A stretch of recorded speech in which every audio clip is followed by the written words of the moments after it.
We got Steve DeMann, he's over here. He's the one that's prepping and getting the 56 ready. This is Ron Lund's. We've dropped this on a Roadster Shop chassis. We've got an LS3 as the motor inside, but this car is gonna have a really radical interior, but a very stock appearing exterior. Just fit bumpers, but all the moldings and everything are still on this car. Everything's just fit and dialed in. It's gonna look beautiful. It's gonna be a nice root beer with a cream color on the top. So as you can see, he was quite the Geppetto this weekend. This is our center console, and it actually is gonna be a stick shift. This will actually be an armrest. Looks like he did some sort of a cutaway here. It's really a shapely girl, and it falls back here into the hips of the rendering, and it'll go into a waterfall. In the rear of the car, he actually made the whole rear buck of the seat. It all will flow into one. He even went down so far as to cut the wood and shape it. It'll give us the back seat shape. So this will also follow along with the contour of the bottom of the car.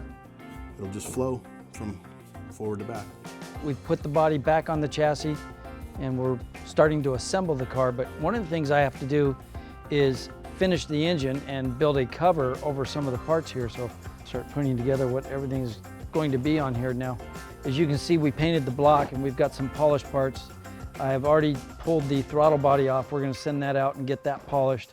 We'll have to build a tube that feeds that, probably end up coming through over here, and we'll have a air filter that's out front that feeds the engine, kind of like a ram air system where cool air is actually going into the motor.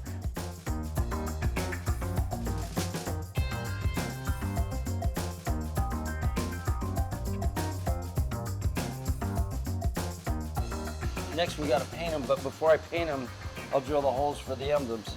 I went over to Classic Industries and I picked up several different emblems, and I'm deciding which ones I want to go with. So there's a big Chevrolet, there's a smaller Bel Air, and I've got the fuel injection flags.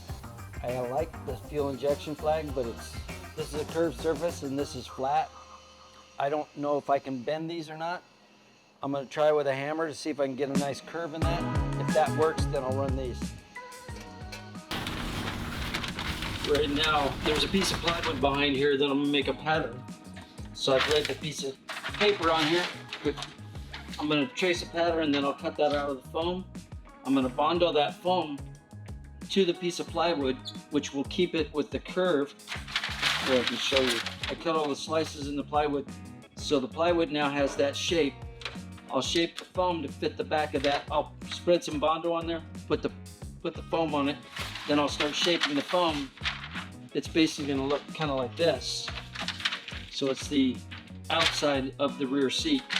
I'll get the armrest shape and also the bolster that'll be a part of the seat when it's all done.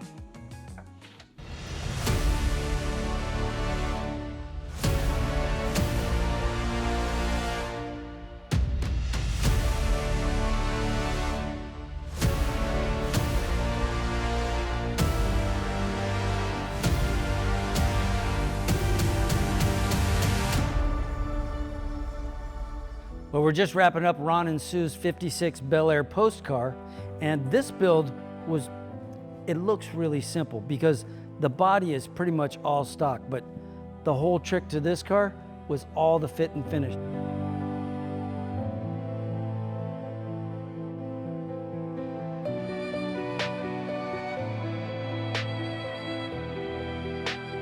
We did smooth out both the front and the rear bumper. We did get rid of the bird. And then underneath the hood,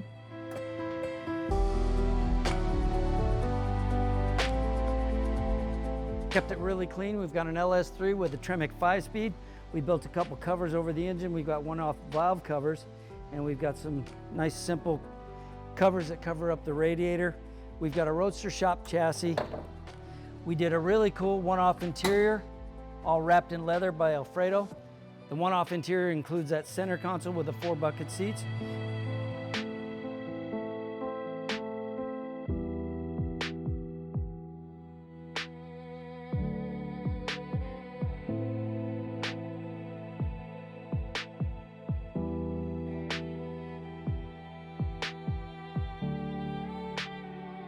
I designed a one-off wheel that was built by Mike Curtis at Curtis Speed.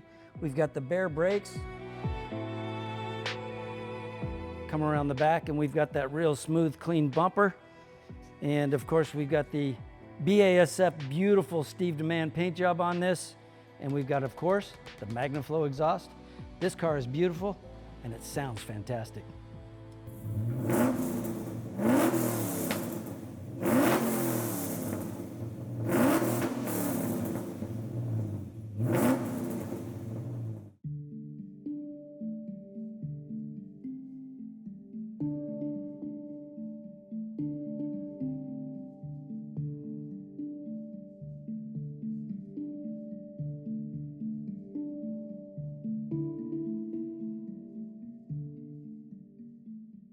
So this is the 56 that we did a little while ago. Has the two-tone on it, showing you how you put combos together, where this cream color actually works, got the same type of values and family as this leather that's inside here, so it's not so strong and so far apart from each other.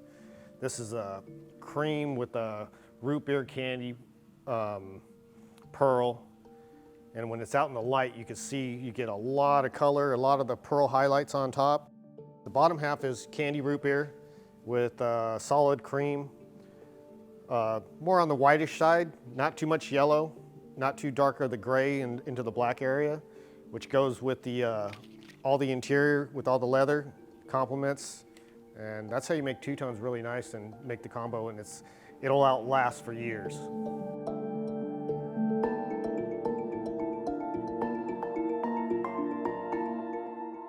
Using the right colors, you know, you're dealing with a solid color, and this has got like more of a pearl candy color on the bottom, and you got your chrome, and you split it all up, and then the emblems go onto the solids and stuff, and it really accents the car really well.